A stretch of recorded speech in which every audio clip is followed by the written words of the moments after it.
Asinello Sorrentino, or oval, and I meant the shape oval. And these are the best lemon of all Italy. I know that you don't believe me. I'm sure everywhere you go in Italy, they tell you exactly the same story. Yeah, but here you can't believe me, it's true. We have only one competition region in all Italy, that is Sicily. They have also good quality of lemons. We have the three S's together. We have the sun, the soil, and the sea. That makes the difference. So if somebody of the north of Italy tells you that they have the best lemon, don't believe that. Because lemon needs sun. So here they are very fruity and juicy inside and flavored outside in the skin. That's why here also on the island of Capri and on the Amalfi coast, we produce a liquor called limoncello. You've heard about it. You're here to taste it. You get not one, you get two. Yes, we have a big heart. You get one to sing and one to sleep. Eh? This is a limoncello and this is a lemon cream, and it's all homemade. Eh? Yeah, but we have not only lemons. The lemon is the king. Here we grow also mandarin, oranges, peaches, apricots, walnuts, hazelnuts, cherries, sour cherry, olive figs, and grapes. Oh. You want to eat again? You want to eat faster? In Italian? Yes. Yes. Are you sure? Yeah. That's easy. Tutti frutti farm. It's the right word for this place. We have one problem, the space. But if we talk about the soil and the climate, we could grow all what we want, but we don't have the space for it. That's why it's mixed up a lot. And so believe me, it's difficult to harvest the different fruits in the different seasons. So also the wine is produced here. And the bottle of wine is waiting up on the table for you now. Yeah, it seems to be a happy morning for you. And now back to my only one, Maria. Maria shows you how she makes her mozzarella. You know that normal, the typical mozzarella here in this region, in the region of Campania, is produced from buffalo milk. So they call it mozzarella di bufala. Believe me that you can't find one buffalo in all Sorrento. Because these are water buffaloes, they need spaces. We don't have that space. These animals live not far from here. They are close to Naples by Caserta. It's a little bit more north, or at the end of the Amalfi coast by Pestum Salerno, it's more south.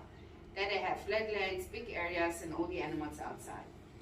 Here in Sorrento, not only in the farm here, but in all Sorrento, the cheese is made from cow milk.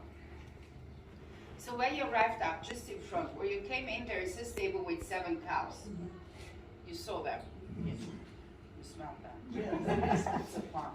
By here, get totally from the 7 cows in the morning, 60-70 liters of milk.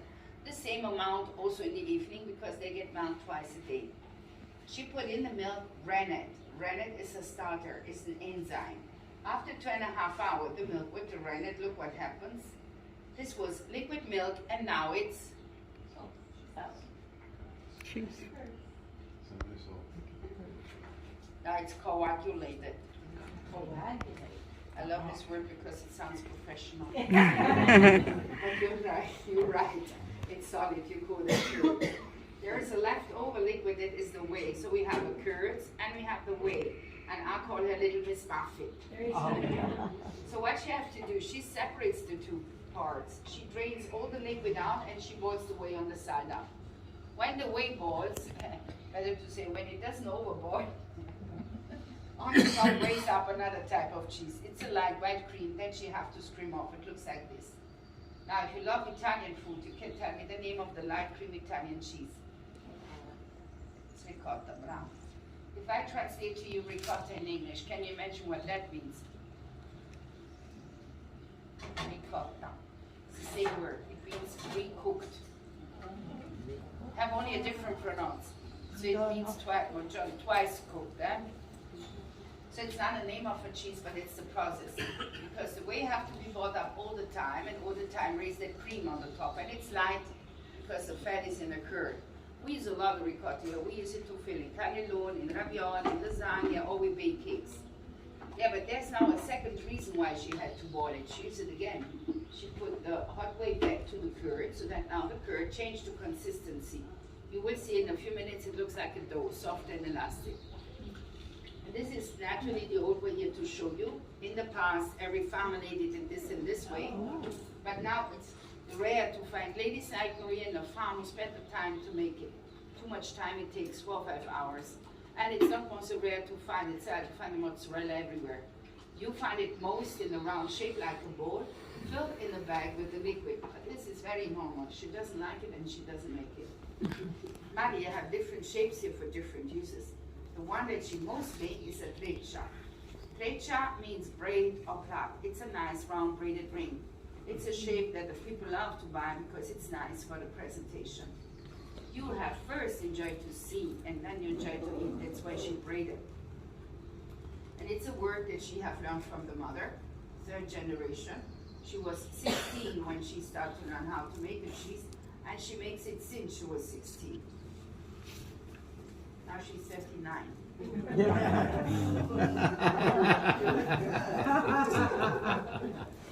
Must be that Italian wine. Yeah, that's the time. Pictures here, they're the younger Maria, right? Yes. And then in the middle you see Maria's mother who taught her. Yes.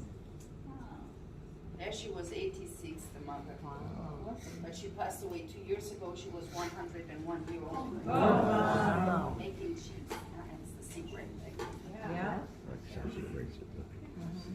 So now look how she's braiding it. And if you want, in 10 Italian seconds, you can take a nice picture with Maria and her braid. She loves that part. She doesn't speak English, but she understands it. And before you take the picture, she wants to tell you something first. So listen, and then take a picture after this. But listen. Cheese.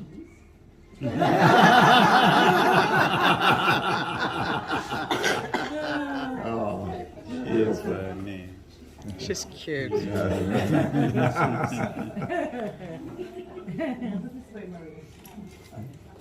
Six. Oh. And now in her hand it's really soft and warm. So when she finished, she put in a cold water to cool. After she changed, she put in a salted water to salt it. And then it's immediately ready, fresh to be served. So now you are here not only to get something explained, you are here now to taste it.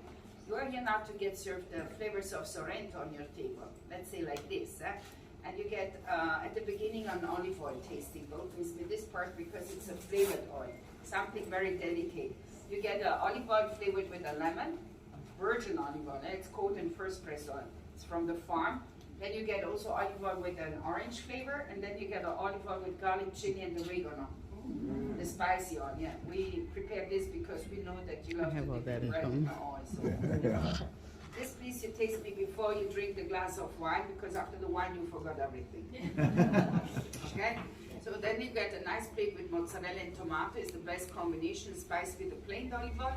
You get some salami, you get the fresh ricotta. Fresh ricotta.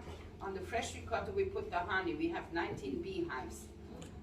A lot of bee work a lot and produce a lot of honey. So that is on the ricotta. You get bread, wine, and water.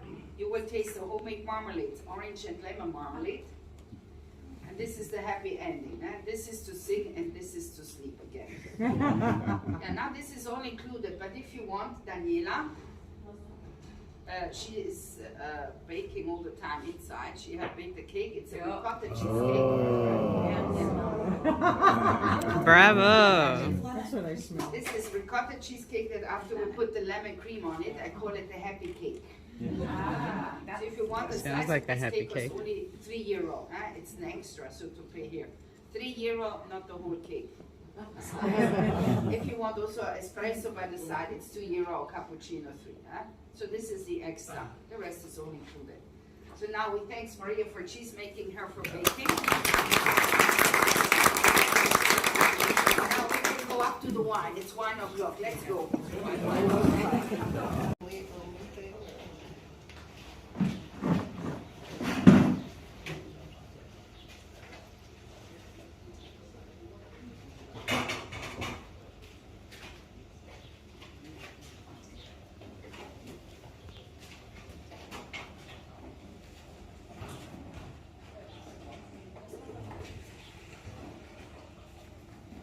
Grazie mille. Prego.